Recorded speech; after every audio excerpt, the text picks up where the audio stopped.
Hey, what's up guys? This is Anthony from Anthony's Customs, and the next figure review that I want to do today is the PAK Street Fighter Series 2 Akuma, or GOUKI. But that's him, no matter what you call him, it's this guy, red hair, blue clothes, badass all around. Probably one of the most popular Street Fighter characters. He stands, let's use inches, he stands just about 9¼ inches tall, probably a little bit more technically. Really good size figure. He's a lot bigger than Ryu, muscular wise. So pretty good size. Pretty happy about the purchase. Very nice looking figure. I do have a couple of complaints, but I'll get to those as the review progresses. First things first, let's talk about accessories or body parts. He comes with 4 hands total. He has 2 fist hands and 2 of the open hands, so those are nice. They just pop on using a simple peg. The problem is the fist hands fit way better than the open hands. As you can see, there's a bit of a gap for the open hands, and the fist hands kind of fill it in a little bit nicer. So it's a little bit of a problem, but it's not too big of a deal. He comes with his now see, I don't remember what his uppercut is called, his particular one, but this is for his uppercut. It actually snaps onto his hand, his fist hand, for his right arm. I don't have it on right now, but the hand snaps in there. I'll just go ahead and do it so you can see. I do suggest you use a little bit of caution when swapping out the hands. It's not that small, so it's probably not going to break, but the peg is somewhat fragile, so be careful. Never hurts to use a little caution when you have interchangeable parts. So that's pretty much how the uppercut thing works. It's pretty nice. It's nice and translucent. Looks good. The only thing I don't really care for is that because it's 2 pieces, you can see the seam between the 2 pieces, so that's not the best. You can also have it like he's shooting one of his air fireballs, or just a regular fireball, or do whatever you want with it. It's pretty versatile, looks nice, no matter really how you use it. Okay, so he's got the 2 sets of hands, the fireball, and he also has 2 heads. I'll just pop them off so you can see. We have the regular face and the open mouth face. They're both done nicely, but it's just, it's a little bit of a problem for me.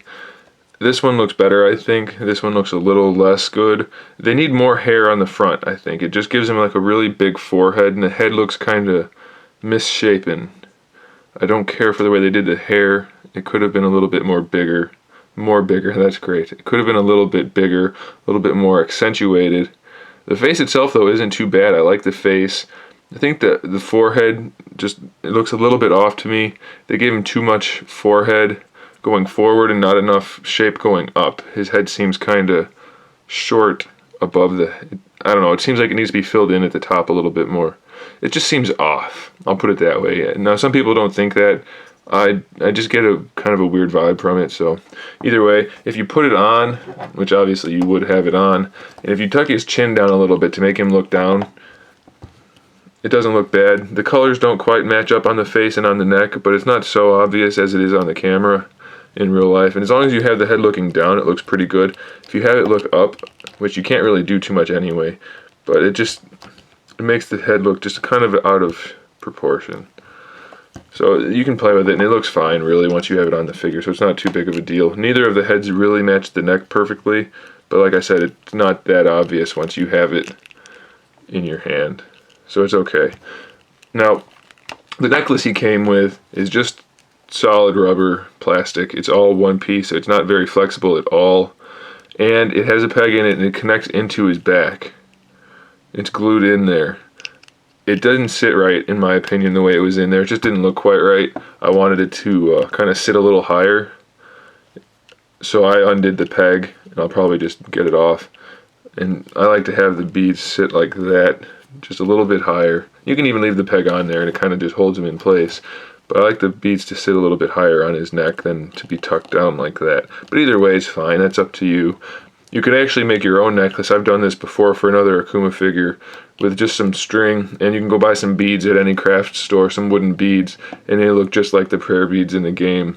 or the comics or the cartoon or anything like that. So whatever you want to do, you can get that sorted pretty easily. Let's talk about articulation. The head is on a double ball bar joint. Only problem is the way the head sits in there, it doesn't sit on very well. It doesn't actually snap on, and the articulation's fairly limited. You can go side to side, and you can turn it, obviously. You can go forward, but you can't go back at all. That's really it. You can't get him to look up because of his hair. And then, like I said, the head barely stays on. It's not really going to support the weight of the figure. If you picked him up by his head, it'll probably just pop off with any bit of motion. But it's okay. It's not really a big deal because you can just pick them up other ways. They did a good job with the top knot thing here. It's not really a top knot, I guess, but that looks good. Just, I think he could have used a couple more pieces of hair around the front there. But it's not bad. Okay, for the shoulders, same thing as we've seen before with the Play Arts figures. They have this forward moving joint. It works very well. It doesn't look too out of place when you use it. I mean, it does, but it doesn't look bad. You can expect it to look a little bit strange because people don't have joints, but it works pretty well. The shoulder is connected as you would expect. It's on a ball, or I mean, it's got a peg for here, so it spins around on the peg, and then the peg is connected to the disc that the shoulder actually rotates on, like that. So that's good. Bicep swivels at the top of the bicep, right there. It also swivels at the bottom of the bicep. And then you have the, similar to the Halo Reach figures actually, or I suppose some Revoltechs have basically the same joints, where it's the ball joint in there with the ratcheting. It swivels at the bicep, like I said, and at the forearm, so you can pretty much position that however you want to. Then the wrists are the same way. The ball, it's pretty much just the same thing as a Revoltech. Maybe even the figure arts. I'm not sure about those because I don't have any, and I've never seen them in person, but it just spins at this part of the wrist and in the hand, and it has the ratcheting as well. So plenty of articulation ability in the arms. Looks great.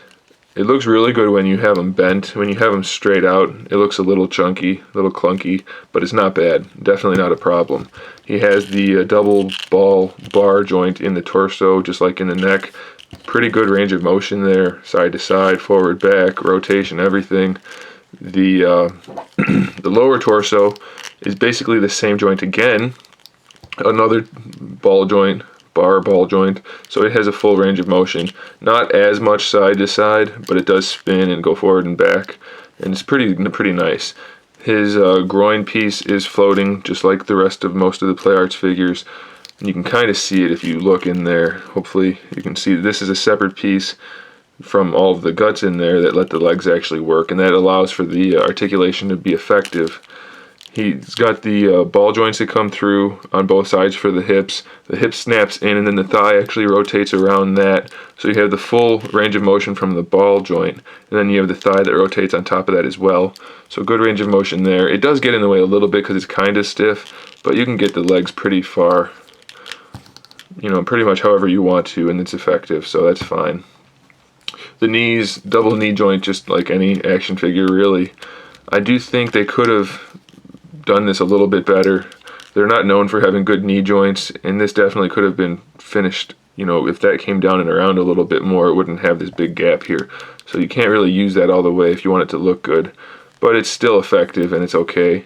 And the male Street Fighter figures definitely have better knee joints than the female figures, so I'm not going to complain too much about this.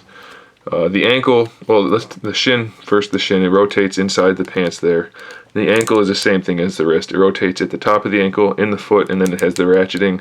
There's also, like the new Marvel Legends, it has the peg that goes forward in the foot so that you can rotate the foot from side to side. So overall, he's got a really great range of motion. He's got no problem standing up in just about any pose you want to put him in.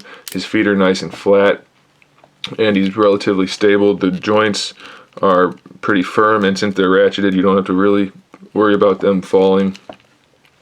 So it's a great looking figure, and I really recommend it 100%, even with the few minor flaws it has. It's really absolutely stunning, great display piece. If you like Street Fighter or Akuma, then you really need to get this figure. You can even, the ankle joints aren't that tight, but they're tight enough to where if you balance him, you can get him to stand on one foot. Obviously this isn't a pose I would put him in, but you can do it. It takes a little bit of time to get the balance right, because like I said, the ratchets aren't that tight in the ankles, they're kind of small joints. But if you take the time, you can get him to stand on one foot, and it makes for a really nice display pieces. Really the only thing I wish he came with, which he doesn't, is since he doesn't have the stand for the fireball, since it's not really a fireball, they could have given a stand to hold him up in a pose for the uppercut, but they didn't. So we don't have that. It would have been really nice to get him in a pose like this and have a stand for it, but they didn't get it to us. But that's not really anything I'm going to complain about, because I knew that going into buying the figure, so I'm not going to complain about it.